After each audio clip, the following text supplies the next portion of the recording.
धरतीको एक कुनामा एउटा सानो बिरुवा टुसिएको थियो। घामको तीव्रता वरिपरि फैलिरहेको थियो। त्यही बेला एक न्यानो मन बोकेको चरी आइन्। दिनहुँ बिहानदेखि साँझसम्म चरी बिरुवालाई माया गरेर पानी खनाउँदै, पातहरूलाई स्नेहले निहुराउँदै भन्थिन्, तिमी एक्लो छैनौ, म साथ छु। समयसँगै सुक्खा बिरुवा बिस्तारै हुर्कियो, ठूलो हरियो रुखमा परिणत भयो।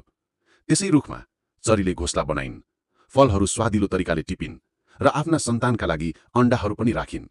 सबै कुरा पूर्ण र सौहार्दपूर्ण देखिन्थ्यो।